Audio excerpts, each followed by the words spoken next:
Assalamualaikum warahmatullahi taala wabarakatuh. Waalaikumsalam. Pendak di sareng Oga.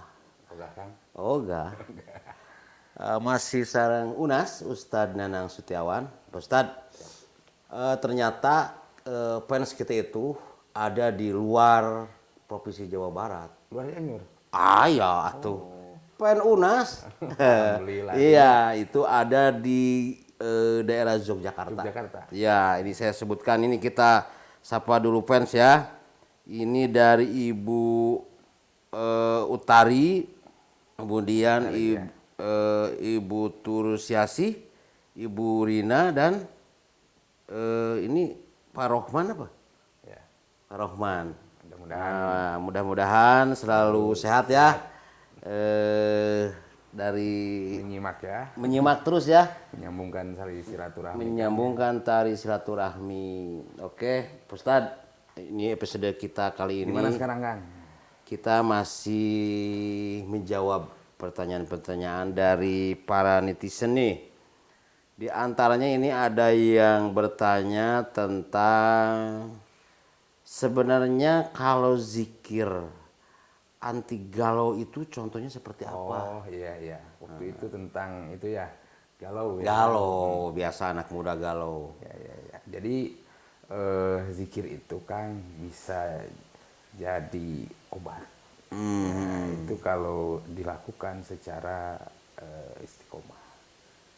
Artinya dilakukan setiap waktu. Kenapa? Konsisten. Terutama setelah selesai melaksanakan sholat, karena itu pasti 5 kali. Jadi zikir bukan hanya maghrib dan subuh saja, karena dalam Al-Quran pun ya ayyuhallazina amanu dzkurullaha dzikran katsiran, zikir yang sebanyak-banyaknya. Jadi seperti itu ya, zikir. Karena setan itu kan mengganggu kita dari atas, dari bawah, bahkan dari lubang-lubang Pori-pori pun, sehingga kita harus melindungi diri kita, gitu ya. Melindungi diri kita tiada lain dengan berzikir kepada Allah. Selalu berzikir, selalu ingat ya. Selalu ingat. Dan ketika orang istiqomah zikir, maka setan pun akan takut. Gitu. Oke, itu mudah-mudahan puas ya. Ini lupa ini pertanyaannya ini dari Gia Sri Nopitasari. Nah, itu ya yang tadi. Kemudian kemudian merasa terpuaskan ya. Jadi, kalau tidak puas, ya, cari lagi. Dan intinya Neng Gia, namanya juga kita berlindung ya kan. Harus terus menerus kontinuitas. Oke. Gitu, ya. Lanjut ke pertanyaan selanjutnya. Ini ada yang bertanya dari Ipel Alyani. Nah, pertanyaannya gini Pak Ustadz. Pak Ustadz, kalau nafsu radiah itu apa sih? Oke. Ini kayaknya waktu itu episode tentang pembahasan puasa ya kan? Ya, nafsu, masalah nafsu. Di bulan puasa waktu itu ada yang bertanya, kok nggak ada setan tapi orang banyak maksiat gitu kan? Setan teh aku dicarang-carang cenanya. Tapi kekeh. Maksiat teh ngaya. Jadi memang di diri manusia itu ada nafsu. Nafsu itu al-hawa, keinginan. Maka nafsu yang populer para ulama itu mengklasifikasikan jadi 4. Tapi bahkan ada 7. Nah, kalau rodiah sendiri diambil dari kata ridho. Jadi nafsu rodiah, kamilah, dan mutmainah itu satu rumpun. Nafsu yang mengajak kepada jalan kebaikan. Jadi orang yang merasa ridho terhadap contoh lah, puasa capek, puasa lapar, tapi kenapa? Ingin, nah itu ridho. Kemudian setelah kita puasa panjang, malam tarawih dengan 23 rakaat. Tapi kenapa kok orang masih terpanggil? Nah itu ada keinginan atau nafsunya adalah rodiah. Makanya itu harus dipertahankan. Jadi kadang-kadang kita kan malam-malam misalnya terbangun, pengen sholat tahajud nih. Nah itu nafsu rodiah. Nafsu rodiah. Tapi besoknya ya nggak apa-apa, namanya juga manusia. Justru kalau sedang ingin, teruskan. Ya. Oke, terima kasih Pak Ustadz atas penjelasannya. Jadi kesimpulannya rodiah itu dari kata ridho, artinya nafsu yang mengajak kepada keriduan, pada pelaksanaan syariat dari Allah Subhanahu wa Ta'ala. Oke, terima kasih. Mudah-mudahan terpuaskan dengan jawaban Pak Ustadz. Ya. Kemudian ini ada juga yang bertanya, Pak Ustadz, ini dari yang punya akun Ridwanul Hakim. Bus, itu penjaga itu, penjaga apa? Malaikat penjaga surga itu. Surga itu ya, Ridwan. Pertanyaannya begini, Pak Ustadz. Ya. Ini mau bertanya dong, Pak Ustadz. Boleh dong. Boleh. Oke. Kan misalnya manusia itu di hadapan Allah Subhanahu wa Ta'ala semuanya sama.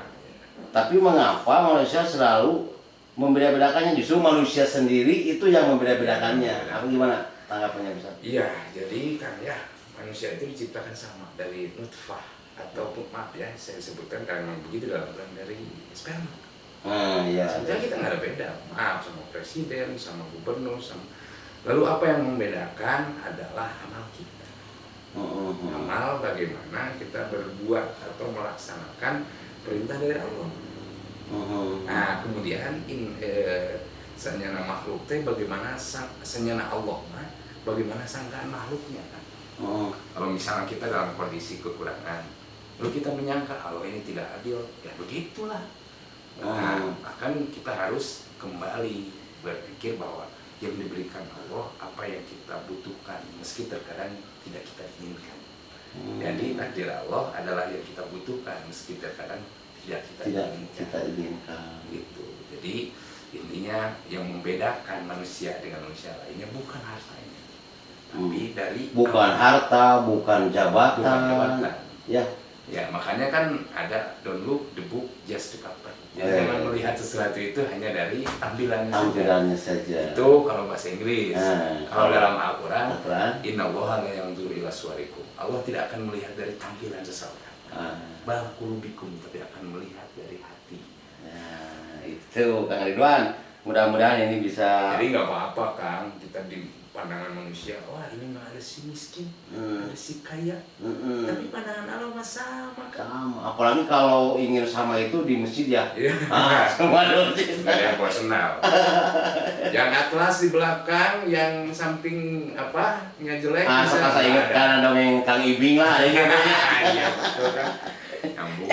Ya. Nah, mudah-mudahan pada akhirnya meski kita dalam posisi seperti ini, akhirnya kita nanti bisa martabat di depan Allah. Termasuk mungkin apa yang kita lakukan Kang.